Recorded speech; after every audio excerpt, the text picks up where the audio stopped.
बेटा हम स्टार्ट कर रहे हैं अब अपने पास नेक्स्ट यूनिट, वो क्या है आपके पास थर्मोडायनेमिक्स। हम डिस्कस कर रहे हैं बेटा अब आपके पास थर्मोडायनेमिक्स। काफी इंपॉर्टेंट यूनिट है, आप यूनिट 6 कर रहे हैं। थर्मो क्या होता है बेटा? हीट। थर्मो का क्या मतलब होता है? हीट। और डायनेमिक का क्या मतलब होता है? मोशन।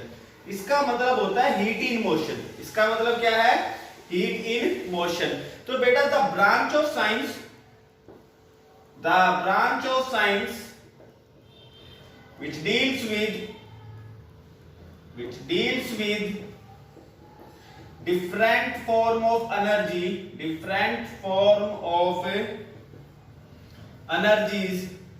and their interconversion और उनके इंटरकन्वर्जन को पढ़े। मेरे पास साइंस की वो ब्रांच जो हीट की डिफरेंट फॉर्म को या एनर्जी की डिफरेंट फॉर्म को और उनके इंटरकन्वर्जन को स्टडी करे, क्या कहलाती है बेटा? Called thermodynamics. क्या कहलाती है बेटा? वो थर्मोडायनेमिक्स। मैं अभी भी बता रहा हूं थर्मोडायनेमिक्स बहुत इंपॉर्टेंट टॉपिक है। यूनिट 6 और यूनिट 7 ये समझ में आ गया तो बेटा कम से कम 4 क्वेश्चन आपके पास चाहे आईआईटी के लिए हो और चाहे हो नीट के लिए, तो ये इंपॉर्टेंट है। तो ये थर्मोडायनेमिक्स है बेटा। यहां से हम कुछ टर्म्स स्टार्ट करते हैं। क्या स्टार्ट करते हैं? कुछ टर्म्स स्टार्ट करते हैं। तो बेटा जब मैं टर्म स्टार्ट करता हूं तो सबसे पहला आ जाता है आपके पास सिस्टम। क्या है? क्या है बेटा? सिस्टम। तो सिस्टम क्या है? जो यूनिवर्स का वो हिस्सा जिसको हमने स्टडी के लिए कंसीडर किया है, जिसको हमने स्टडी के लिए क्या किया है? कंसीडर। जैसे एक स्कूल के अंदर 20 कमरे हैं तो आप एक कमरे में पढ़ते हो, तो हमारे लिए वो एक कमरा सिस्टम है।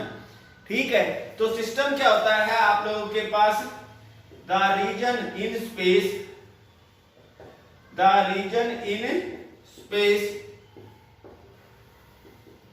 विच चूज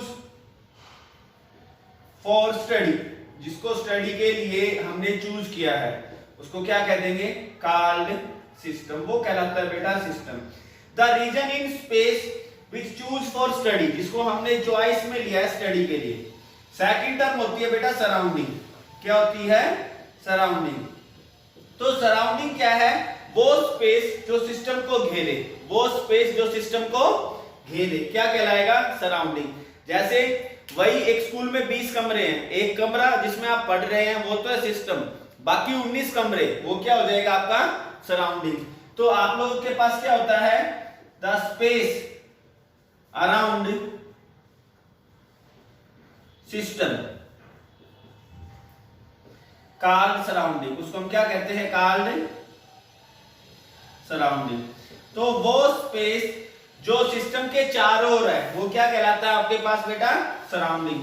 थर्ड क्या होता है बेटा? यूनिवर्स। क्या है?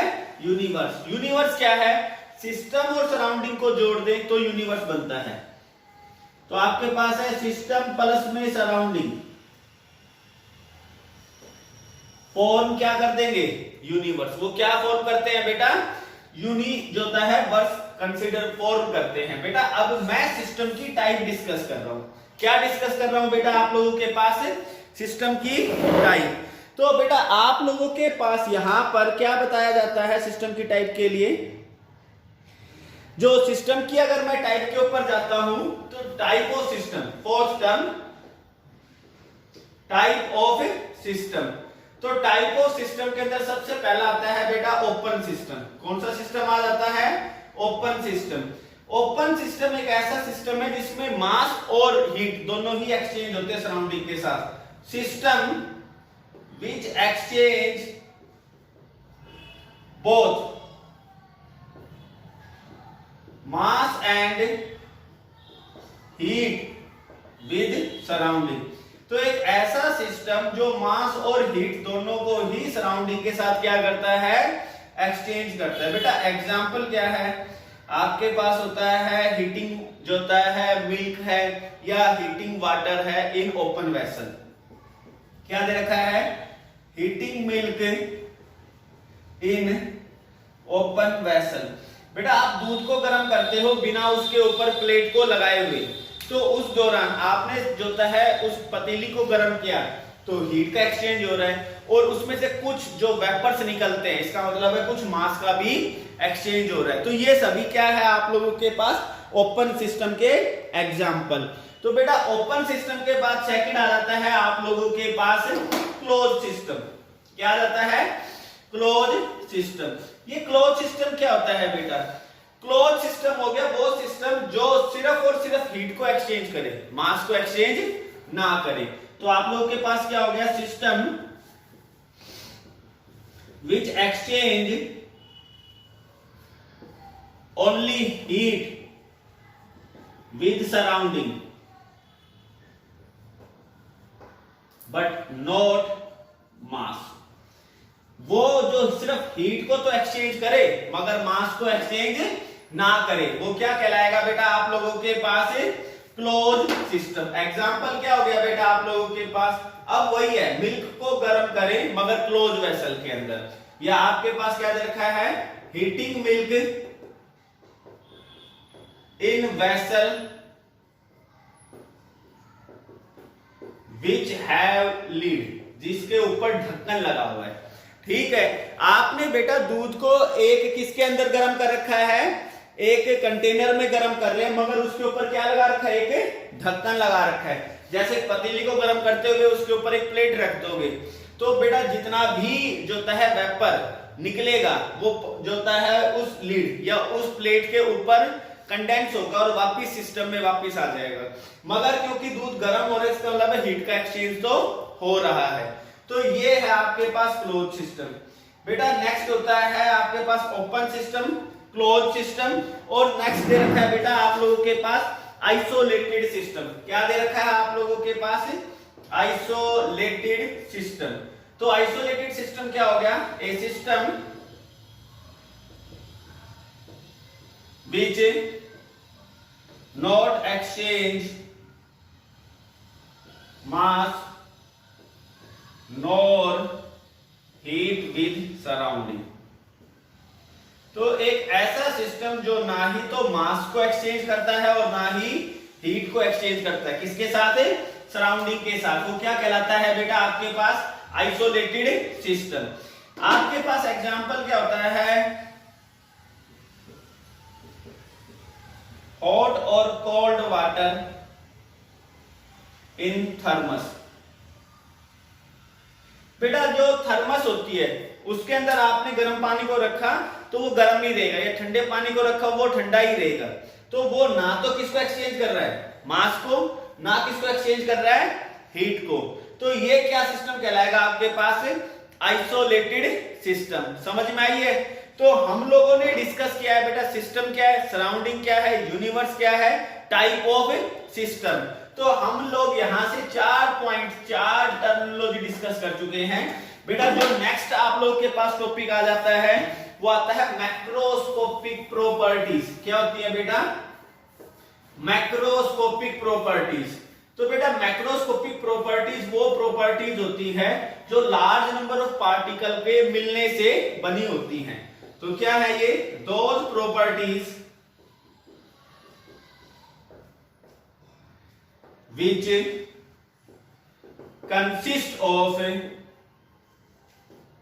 which consist by combination of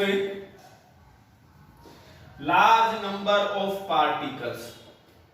तो क्या बोला गया है? Those properties which consist by, जो वो प्रॉपर्टी जो बनी होती हैं जब बहुत सारे पार्टिकल्स आपस में मिल जाते हैं, उन्हें हम क्या कहते हैं? Macroscopic properties. बेटा एक बात बताई जाती है कि जो थर्मोडायनामिक्स होती है आप लोगों के पास, वो सिर्फ पढ़ती है या डील करती है, डील्स विद मैक्रोस्कोपिक प्रॉपर्टीज। वो किसको स्टडी करती है बेटा? सिर्फ मैक्रोस्कोपिक प्रॉपर्टीज को, जिसमें बहुत सारे पार्टिकल्स आपस में जुड़ते हैं। माइक्रोस्कोपिक प्रॉपर्टीज को वो स्टडी नहीं करती है। बेटा इट फर्दर डिवाइडेड इनटू 2 सब ग्रुप्स। बेटा इसको हम आगे 2 सब ग्रुप्स में डिवाइड कर देते हैं। एक होता है आपके पास एक्सटेंसिव प्रॉपर्टीज, ये सबसे इंपॉर्टेंट है बेटा, और दूसरा होता है इंटेंसिव प्रॉपर्टीज। क्या है? एक्सटेंसिव प्रॉपर्टीज, और सेकंड दे रखा है इंटेंसिव प्रॉपर्टीज। बेटा एक्सटेंसिव प्रॉपर्टीज कौन सी प्रॉपर्टीज होती हैं? बेटा ये वो प्रॉपर्टीज होती हैं जो किसी एक सब्सटेंस की अमाउंट पर डिपेंड करती है कि सब्सटेंस कितना है। तो हम लोग स्टडी करते हैं ए, एक्सटेंसिव प्रॉपर्टीज। एक्सटेंसिव प्रॉपर्टीज तो ये क्या है? Those properties which depend on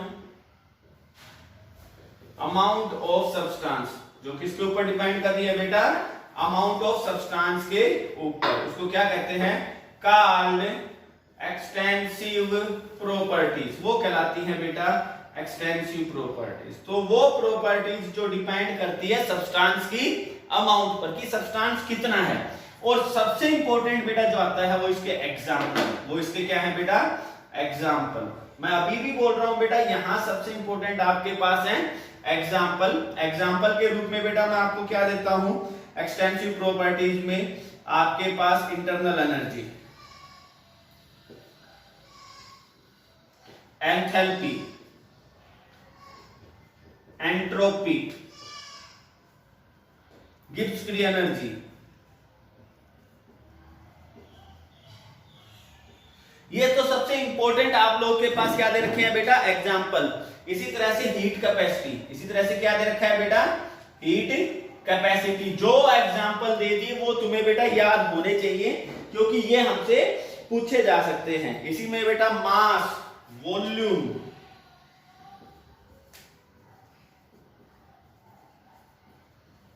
surface area. Surface area कोई सब्सटेंस जितना ज्यादा होगा सरफेस एरिया भी उतना ही ज्यादा होगा। तो बेटा ये सभी प्रॉपर्टीज आती है एक्सटेंसिव प्रॉपर्टीज। नेक्स्ट आता है बेटा इंटेंसिव प्रॉपर्टीज। क्या आती है बेटा? Intensive properties. तो इंटेंसिव प्रॉपर्टीज वो प्रॉपर्टीज जो करैक्टर ऑफ सब्सटेंस पर डिपेंड करती है कि सब्सटेंस का करैक्टर क्या है, ना कि सब्सटेंस कितना है। तो those properties which depend on nature of substance rather than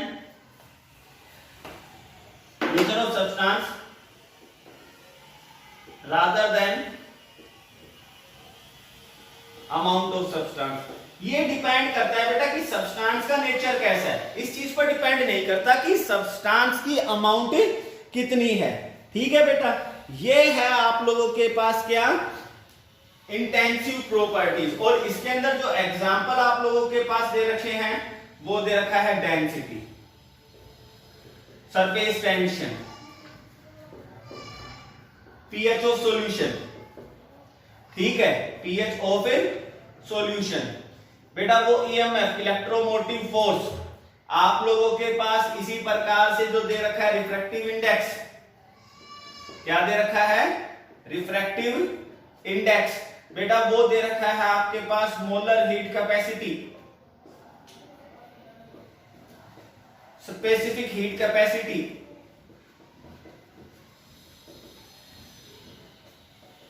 pressure, volume.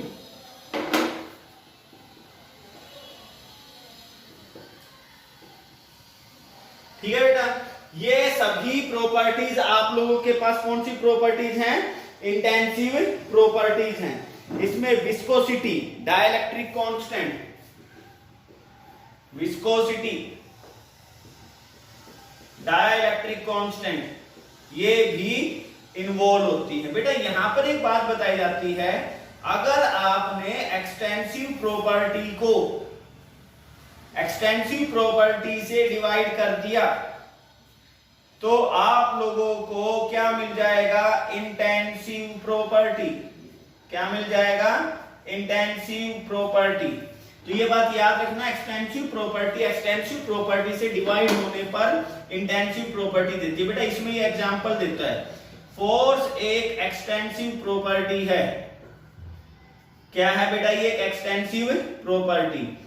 अगर आपने इसको एरिया से डिवाइड किया तो जो प्रेशर निकल के आएगा आप लोगों के पास वो क्या हो जाएगा, इंटेंसिव प्रॉपर्टी।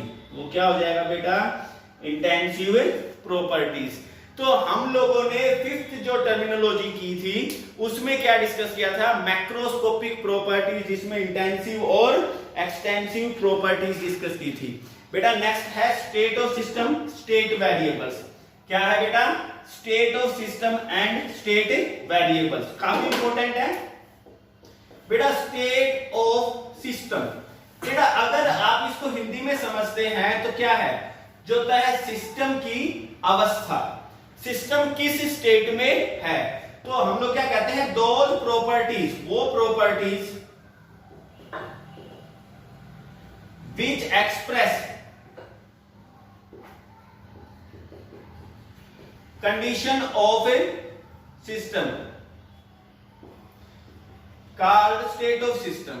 उसको क्या कहते हैं, स्टेट ऑफ सिस्टम, या the condition in which system present. हम लोग इसको कहते हैं कंडीशंस, इसको प्रॉपर्टीज को छोड़ते हैं अभी। जो आपके पास क्या होता है, condition in which system present, in which system क्या है बेटा, प्रेजेंट है, उसको हम लोग क्या कहते हैं, कॉल्ड स्टेट ऑफ सिस्टम। क्या कहलाती है बेटा वो, स्टेट ऑफ सिस्टम। बेटा सिस्टम की जो कंडीशन है वो है आपके पास स्टेट ऑफ सिस्टम। बेटा फिर है आपके पास स्टेट वेरिएबल्स। स्टेट वेरिएबल्स क्या होता है, those properties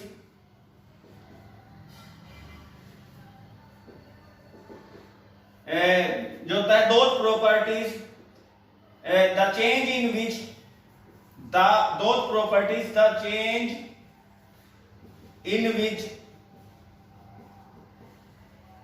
cause change in state of system। इसने क्या कहा बेटा, वो प्रॉपर्टीज जिसमें बदलाव होने पर बदल जाए किसकी, सिस्टम की स्टेट।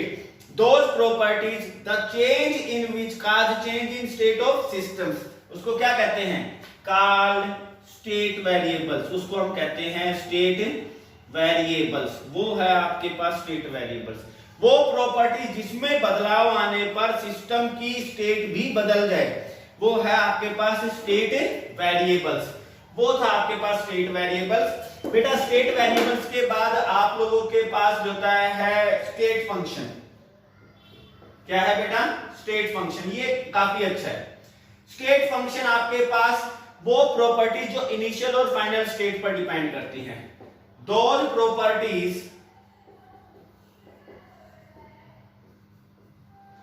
which depend on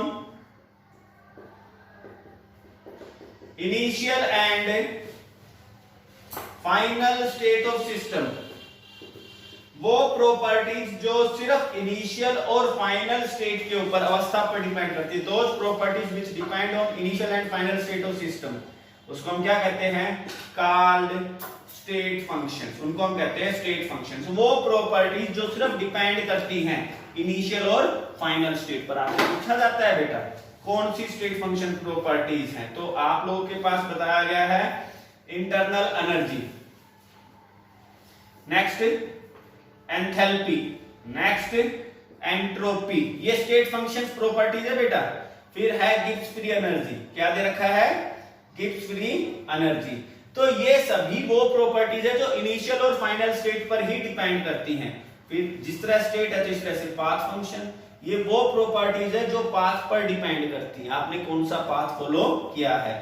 तो क्या हो गया, those properties which depend on initial, which depend on path followed by system, जो सिस्टम किस पाथ से जाता है उस पर डिपेंड करती हैं, कॉल्ड पाथ फंक्शंस। उसको क्या कहते हैं बेटा, पाथ फंक्शंस। तो आपके पास जैसे वर्क हो गया तो ये आपके पास पाथ फंक्शन के लिए चली जाती है। बेटा जो नेक्स्ट आता है आपके पास वो है टाइप ऑफ प्रोसेस। क्या है बेटा, टाइप ऑफ प्रोसेस। काफी इंपॉर्टेंट है, इसके ऊपर आप लोगों के पास काफी क्वेश्चंस भी आगे आएंगे। तो मैं डिस्कस कर रहा हूं बेटा आपके पास टाइप ऑफ, ये मेरे 7th है, टाइप ऑफ प्रोसेस। प्रोसेस कितने प्रकार की हो सकती हैं बेटा? पहली प्रोसेस आइसोथर्मल प्रोसेस, तो वो प्रोसेस जो कांस्टेंट टेम्परेचर पर होती है। Those process which takes place at constant temperature, उसको हम क्या कहेंगे? Isothermal process. तो चेंज इन टेम्परेचर वहां पर क्या है बेटा? 0। कितना है? आइसो मतलब सेम, थर्मल मतलब टेम्परेचर। टेम्परेचर तो बेटा वहां पर सेम है, तो टेम्परेचर 0, कोई बदलाव ही नहीं हुआ। आपके पास आइसोथर्मल के बाद बेटा एडियाबैटिक प्रोसेस, क्या दे रखी है? Adiabatic process. तो हम एडियाबैटिक प्रोसेस पर चलते हैं। तो those process which takes place at constant heat, जो किस पर होती है बेटा? कांस्टेंट हीट पर होती है, called एडियाबैटिक प्रोसेस। तो एडियाबैटिक प्रोसेस में बेटा क्या सेम है? हीट। तो डेल्टा H की वैल्यू कितनी है बेटा? 0 है। बेटा आपके पास थर्ड है, ये है आइसोकोरिक प्रोसेस। आइसोकोरिक प्रोसेस होती है वो प्रोसेस जो सेम वॉल्यूम पर होती है, जहां वॉल्यूम में बदलाव नहीं होता। तो आपके पास दे दिया गया है those process which takes place at constant volume, जो किस पर हो रही है बेटा? कांस्टेंट वॉल्यूम पर, वो है आइसोकोरिक प्रोसेस। और आइसोकोरिक प्रोसेस में चेंज इन वॉल्यूम कितना है? 0। बेटा डी है आइसोबैरिक प्रोसेस। क्या है? Isobaric process. Iso same, baric pressure. तो those process which takes place at constant pressure, वो प्रोसेस जो कांस्टेंट प्रेशर पर होती है, उसको हम क्या कहते हैं? आइसोबैरिक। और चेंज इन प्रेशर कितना है बेटा वहां पर? 0। तो आपके पास प्रेशर में कोई भी चेंज नहीं होता। तो ये तो थी type of process. Last start होता है बेटा रिवर्सिबल प्रोसेस और इरिवर्सिबल प्रोसेस। एक तरफ तो क्या दे रखा है? Reversible process. तो बेटा रिवर्सिबल प्रोसेस वो प्रोसेस होती है जो फॉरवर्ड और बैकवर्ड दोनों ही डायरेक्शन में होती है। Those process which takes place in forward as well as in backward direction, उसको हम लोग क्या कहते हैं बेटा? Reversible process. अब आपके पास दूसरी तरफ होती है इरिवर्सिबल प्रोसेस। क्या होती है बेटा? Irreversible process. Those process which takes place in forward direction only, जो सिर्फ और सिर्फ फॉरवर्ड डायरेक्शन में ही हो, वो क्या कहलाएगी? इरिवर्सिबल। यहां पे बेटा वर्क ऑब्टेन मैक्सिमम, जो वर्क ऑब्टेन होता है, वर्क ऑब्टेन मैक्सिमम, तो यहां पे work obtain less than maximum. यहां क्या होता है? Work obtain less than maximum. बेटा यहां पे वर्क मैक्सिमम से कुछ कम होता है। यह इनफाइनाइटली स्लो प्रोसेस होती है। It takes place infinitely slow, और जबकि it takes place with finite speed. यहां पर बेटा जो होता है प्रोसेस के दौरान एक स्टेप में जो चेंज होते हैं वो नेक्स्ट स्टेप तक एग्जैक्टली कैंसिल हो जाते हैं, इसलिए ये धीरे धीरे चलती है। अच्छा, ये हाइपोथेटिकल प्रोसेस है, रियल में नहीं होती। हाइपोथेटिकल प्रोसेस जो एक्चुअल में एग्जिस्ट नहीं करती। ये क्या है आपके पास? Actual process. तो बेटा मैंने आपको बताया है रिवर्सिबल और इरिवर्सिबल प्रोसेस। मैंने बोला है कि रिवर्सिबल प्रोसेस फॉरवर्ड बैकवर्ड दोनों डायरेक्शन में होती है। यहाँ वर्क मैक्सिमम होता है, ये इनफाइनाइटली स्लो स्पीड से होती है, और आपके पास वर्क ऑब्टेन जो होता है वो जो होता है ये हाइपोथेटिकल प्रोसेस है। तो हमने इनिशिएशन कर दिया है इस यूनिट का। बेटा साथ में काम तैयार रखें। थैंक यू बेटा।